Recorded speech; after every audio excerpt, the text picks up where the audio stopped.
Shalom, salam kasih dalam Kristus Yesus. Sebagai tubuh Kristus, saya ingin menyatakan dukungan pribadi saya melalui kanal YouTube saya untuk MKC Muhammad Kece. Kece banget loh, wow.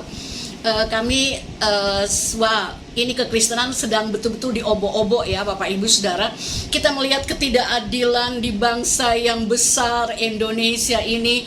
Benar-benar kacamata dunia sedang membuka matanya untuk melihat peradilan yang sedang terjadi di negara Republik Indonesia ini. Mengherankan Bapak Ibu Saudara, bagaimana seorang Muhammad Kece yang memuat berita segala sesuatu sehubungan dengan agama lamanya, dan kemudian diberitakan di YouTube, di kanal YouTube-nya dia Bapak Ibu Saudara, dan kemudian itu menjadi satu alasan untuk dia diperadilankan, dia dibawa ke pengadilan Bapak Ibu Saudara.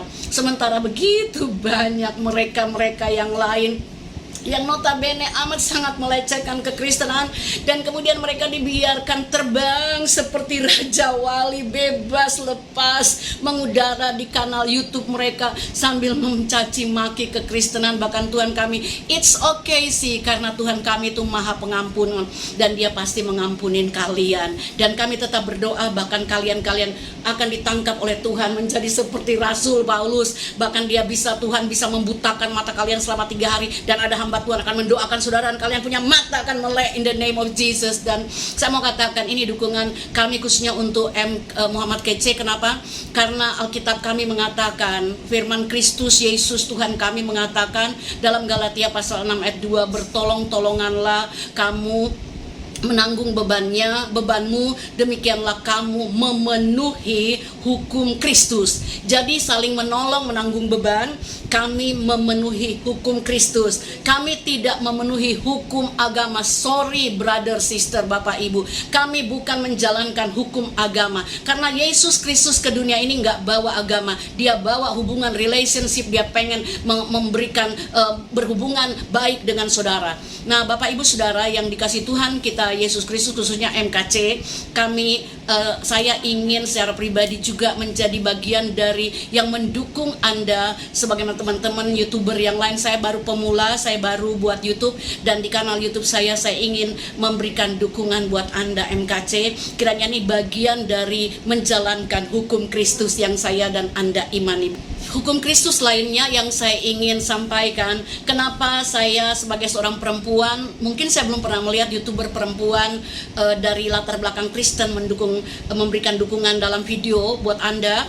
Tetapi hari ini saya mau memberikan dukungan kepada Anda, bukan sekedar berdoa di ruangan tersembunyi yang orang tidak tahu, tapi lewat kanal YouTube ini saya ingin memberikan dukungan yang kami bagian kedua dari firman Tuhan, atau apa yang Kristus ajarkan kepada kami untuk kami lakukan kepada Anda, mendukung Anda adalah Roma 12 ayat 15. Bersukacitalah dengan orang yang bersukacita, dan menangislah dengan orang yang menangis. For sure Bapak Ibu, saya menangis ketika menonton video bagaimana seorang Muhammad Kece itu diperlakukan amat sangat menjijikkan, mengerikan di sebuah kamar sel selama beberapa jam. Bapak Ibu, ternyata MKC itu nggak cuman dilumurin tai sama orang-orang jenderal itu, sama orang-orang yang ada di Bareskrim itu.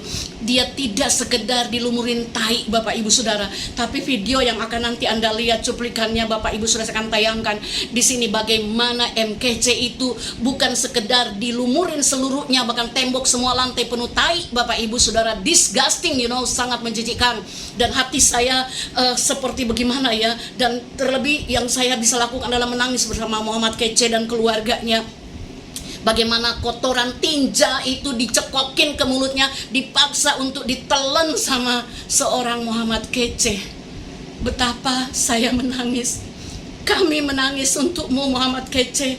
Nggak tega kami melihat itu semua. Kami cuma melihat itu di dalam Alkitab, di kitab Yeskel, bagaimana Yeskel itu disuruh buat roti di atas kotoran sapi, kotoran manusia, tapi Tapi Yeskia masih minta tolong Tuhan, aku nggak pernah dinajiskan seperti ini.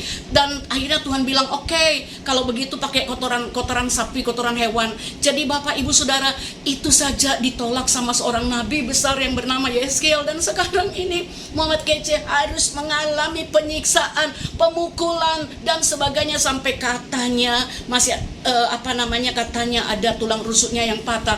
Bahkan ketika dia dicekokin itu dengan kotoran tinja itu, dia masih juga dianiaya, diinjek-injek Bapak Ibu.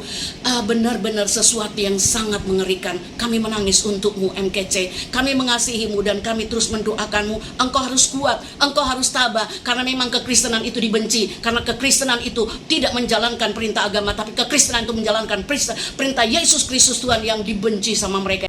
Pertama, seluruh sel dibuka, tidak ada yang digembok, dan itu sudah saya periksa sendiri, saya lihat sendiri bersama rekan-rekan saya maupun keluarga di CCTV yang diperlihatkan oleh penyidik Dirtipidum.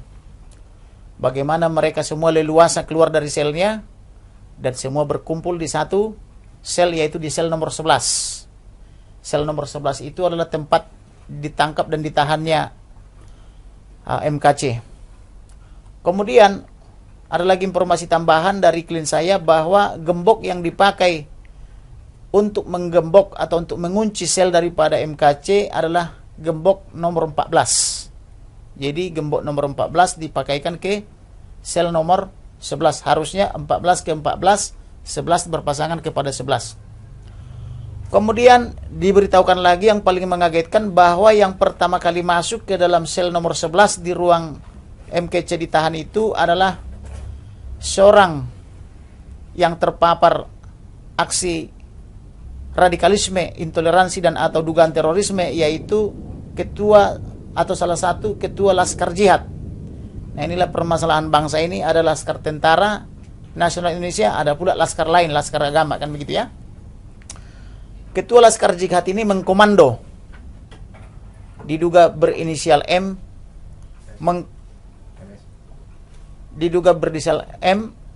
dia mengkomando beberapa temannya, termasuk Irjen Pol itu di bawah komando dia. Jadi ternyata bukan Irjen Pol komandannya. Komandannya adalah Panglima Laskar Jihad. Jadi Irjen Pol ini hanya anak buah dari Panglima Laskar ini. Dia mengkomando, masuk ke dalam ruangan, lalu menginterogasi atau memintai keterangan.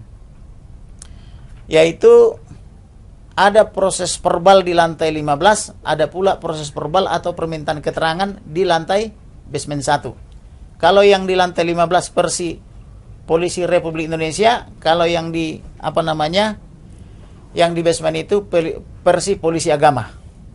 Nah, kemudian ada pertanyaan-pertanyaan terkait dengan YouTube yang diupload oleh MKC. Pertanyaan pertama terkait dengan pertanyaan tentang jin, sebagaimana dimaksud oleh surat 72 Al-Jin ayat 19. Itu ditanyakan apakah itu ada atau bukan. Ketika MKC menerangkan bahwa itu ada, si penanya ini tidak yakin bahwa itu ada. Nah, sehingga dia langsung dipukul. Mana mungkin ada itu, kamu ngarang-ngarang aja, langsung dipukul wajahnya atau mengenai juga pelipisnya. Itu yang memulai pertanyaan dan pemukulan itu adalah Panglima atau terduga Panglima Laskar Jihad dari ormas tertentu. Setelah dikomandoi oleh Panglima ini, maka dihasut juga anggotanya, yaitu terduga Irjen Pol NB. Ikut juga bertanya, menanyakan hal yang lain yang juga ada di dalam YouTube daripada atau konten YouTube daripada MKC. Lalu MKC menjelaskan bahwa ada itu, saya hanya membaca saja, silakan dibuka, ditunjukkan bacaannya, tetapi si sang jenderal Irjen Pol NB ini tidak percaya, juga melakukan pemukulan. Sebagian lagi yang lain mengikuti, ada yang menginjak, ada yang memukul, dan seterusnya. Dan semua berlari tumpah ruah dari sel-sel yang lain ke sel nomor 11. Tapi ajaibnya tidak ada polisi yang berseragam, padahal terekam sangat baik. Tidak ada yang tersembunyi. Dan rekaman itu pun terbuka karena inisiatif kami ketika kami menginvestigasi ke lantai 9 bahwa ternyata ada CCTV yang sangat canggih di lantai 9 sehingga tidak mungkin lolos dari pengamatan daripada petugas jaga, kecuali petugas jaganya itu pergi entah kemana. Lalu MKC ini berteriak-teriak minta tolong gitu.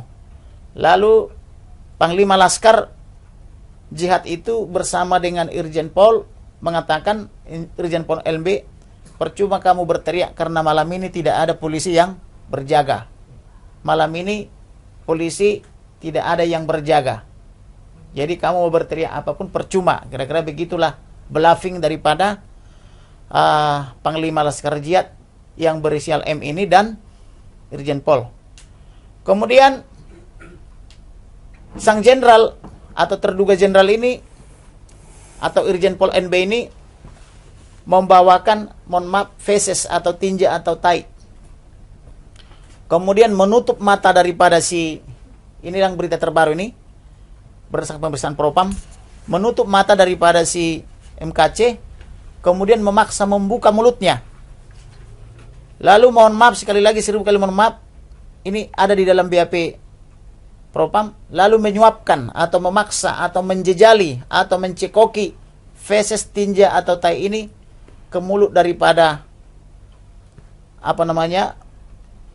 MKC dan memaksanya harus ditelan. Inilah kengerian yang sangat luar biasa. Saya tidak mengerti pendidikan dari mana diperoleh orang-orang ini untuk bisa sanggup dan tega melakukan itu, memaksa seorang hamba Tuhan untuk memakan itu feses atau tinja secara paksa. Ada yang berperan memegang tangannya, berperan memukuli, ada yang berperan mengintimidasi, ada yang berperan membelaping bahwa percuma berteriak, tidak akan ada polisi malam ini karena semua petugas polisi malam ini dibebas tugaskan, artinya tidak akan ada yang melihat. Kemudian mencekoki atau menyuapi dengan tinja tadi untuk dimakan. Setelah dimakan baru mereka puas. Kemudian karena pesesnya juga berserakan di mana-mana, baru diperbolehkan untuk cuci tangan, cuci muka, karena berauran juga sampai ke muka, ke kepala dan ke baju, termasuk ke dinding dan ke dipan. Dan itu mereka lakukan di atas dipan. Ada yang berdiri menginjak, ada yang memukul, ada yang menteriaki dan seterusnya. Kurang lebih begitulah yang dialami oleh MKC. Kemudian sang jenderal juga di ruang yang sama di sel 11 juga cuci tangan. Setelah itu terulang lagi terus penyiksaan itu. Jadi penyiksaan itu kurang lebih terjadi pada tanggal 26 Agustus 2021 sekira pukul 1 dan terus berulang-ulang hingga pukul 3. Nah, sudah puas mereka menyiksa. Pagi itu barulah ada tahanan yang lain yang baik, yang hatinya baik. Mereka membantu membersihkan kotoran-kotoran atau feses itu, baik yang ada di dinding, yang ada di depan maupun yang ada di lantai. Oke, Bapak Ibu, kita sudah baru saja menyaksikan tentang apa yang disampaikan penasihat hukum daripada MKC tentang bagaimana penyiksaan itu, kronologis penyiksaan itu terjadi, bagaimana di ruangan Bareskrim, Bapak Ibu Saudara, tidak ada penjaganya dan bahkan kuncinya itu dirubah dan semua ruangan tahanan itu bisa dibuka dengan seluruhnya terbuka dan semua tahanan itu bisa keluar dan membludak di kamar daripada MKC. Itu sesuatu yang sangat-sangat tentu saja tidak bisa ditolerir oleh pikiran, di mana seharusnya orang di Bareskrim mereka bukan terpidana, dia belum didakwa, artinya dia belum menjadi terdakwa, baru tersangka Bapak Ibu Saudara, dan tiba-tiba saja dia harus mengalami hal seperti itu. Dan tentunya ini sesuatu yang tidak manusiawi dan tidak sesuai dengan hukum, tidak sesuai dengan hukum yang berlaku. Saya bukan orang hukum, jadi saya tidak berani berbicara, tetapi penasihat hukumnya sudah menyampaikan tentang hal-hal yang berhubungan dengan hukum yang telah dilanggar. Bapak Ibu, nanti video berikut Anda akan melihat bagaimana pelanggaran-pelanggaran yang juga dilakukan oleh orang-orang yang ada di Bareskrim tersebut. Bahkan sampai kemudian MKC itu dipanggil sama si jenderal 2 bintang itu, Bapak Ibu Saudara, dan kemudian dia bahkan mengancam akan membunuh MKC, membunuh istri, membunuh anak-anak. Jadi sesuatu yang sangat tidak adil ketika seorang yang ada di dalam tempat yang harusnya dia dilindungi, tetapi justru oknum-oknum yang sudah menjadi narapidana di situ, justru mereka yang melakukan hal tindak pidana yang begitu mengecewakan, mengerikan, dan menjijikkan, Bapak Ibu Saudara. Biasanya kan orang tuh cuma dipukulin ya Bapak Ibu Saudara, babak belur, tapi ini dicekokin tai, itu sesuatu yang sangat-sangat menjijikkan dan tidak mengenakkan. Nah, sebab itu Bapak Ibu Saudara, nanti di tayangan berikut kita akan melihat tentang hal yang terjadi di dalam Bareskrim itu sendiri ya. Kutan dibawa dari ruang 11, di luar sana sudah berkeliaran Irjen Pol dan kawan-kawan menunggu. Dan ketika dia digiring oleh petugas yang memanggil 2 orang ini, kembali sang jenderal memanggil, kamu ke sini, kan begitu. Karena dipanggil, MKC bergegas terus menuju ke depan mau keluar, tetapi dihalangi oleh 2 orang yang memanggil ini. Artinya ada peran daripada yang mengeluarkan dia dari sel, yang diduga sebagai anggota Polri yang tidak berseragam, atau petugas yang disuruh oleh anggota Polri untuk menjemput dari selnya. Kemudian karena dihalangi dia lewat, kamu menghadap dulu ke sang jenderal. Maka ketika itu sang jenderal mengintimidasi, jangan banyak mulut, jangan melapor polisi, atau kamu saya habisi, anak istrimu dan pengacaramu. Artinya ada ancaman kepada 3 pihak. Kepada MKC akan dibunuh karena mereka mengatakan mereka sudah siap untuk membunuh. Kemudian akan membunuh istri dan anak-anaknya, juga akan membunuh pengacaranya apabila MKC bercerita atau melakukan pelaporan. Kemudian MKC ini di dalam ancaman tersebut menyatakan iya, tidak akan cerita. Lalu si penyidik dan atau suruhannya membawa MKC naik ke lantai 15. Setelah nyampe lantai 15, penyidik cyber yang melihat dia bisa benar-benar tidak tahu, bisa juga pura-pura tidak tahu. Loh, kenapa kamu? Kurang lebih begitu. Karena dilihat wajahnya semua sudah biru kehitam-hitaman, badannya sudah babak belur, dan diduga tulang-tulangnya sudah ada yang patah akibat perbuatan daripada segerombolan yang di basement 1 itu, atau di rutan Bareskrim Polri.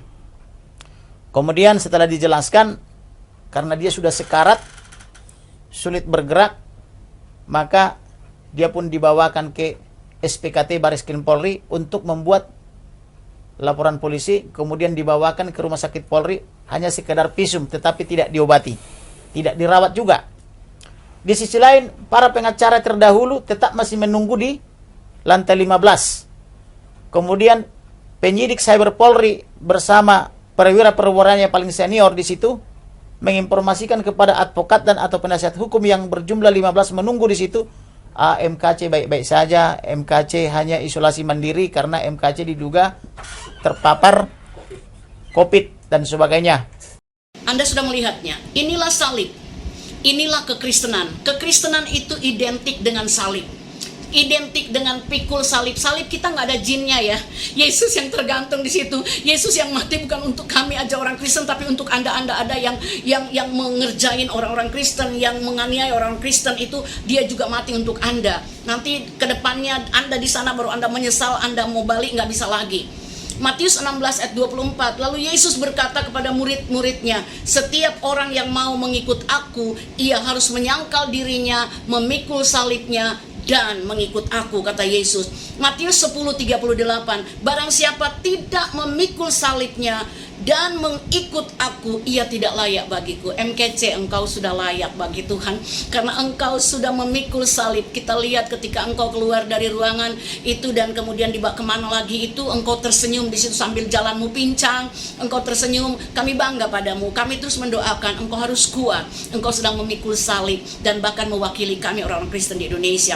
Tapi ini bukan penghalang buatmu untuk stop penginjilan MKC. Kami katakan dalam nama Yesus, mungkin kanal YouTube-mu ditutup, mungkin orang boleh tutup mulutmu, tetapi engkau punya banyak orang di sana sini yang mau mendengarkan suaramu dan memuat berita itu di kanal YouTube mereka, dan untuk mendengungkan apa yang engkau alami, apa yang engkau rasakan di sana, bahkan berita-berita Injil. Engkau tolong untuk jangan berhenti berbicara, jangan berhenti berbicara, jangan berhenti berbicara. Kisah 18 ayat 9. Pada suatu malam berfirmanlah Tuhan kepada Paulus dalam suatu penglihatan, jangan takut, teruslah memberitakan firman dan jangan diam.